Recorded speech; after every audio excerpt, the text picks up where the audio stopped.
Mr. President, I just returned from the Hudson Institute, a distinguished think tank downtown, where I made an address called "The New Promise of American Life, Less of Washington and More of Ourselves."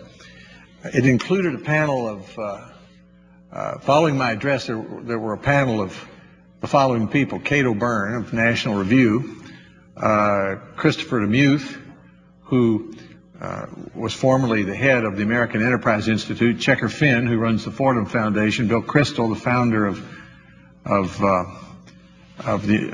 the Weekly Standard, and William Shambra, who is a fellow at the Hudson Institute.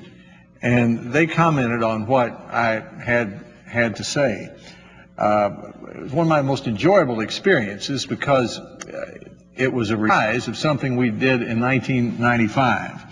In 1995, I was a fellow at the Hudson Institute, and I was also touring the country trying to persuade Americans that I was the next logical choice for President of the United States. That didn't work out right. In fact, when I lost my brother-in-law, who was a preacher, said I should think of that political loss as a reverse calling. And I've always tried to think of it as that way. But nevertheless, during that time,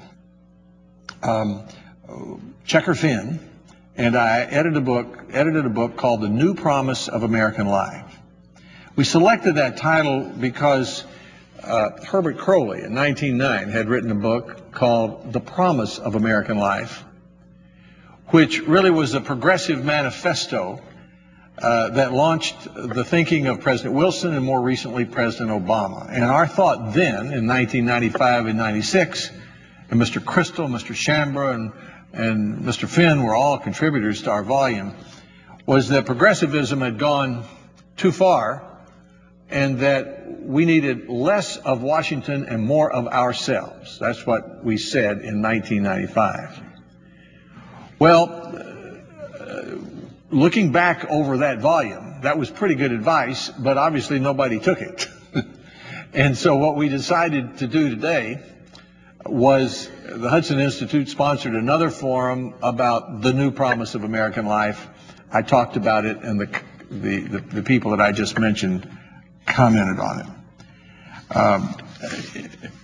It was interesting for me in a variety of ways. So I'm going to ask unanimous consent at this time if I may include in the congressional record the address I made at the Hudson Institute today, as well as excerpts from the New Promise of American Life that was published in 1995, namely the introduction, the preface, and the first chapter. Without objection.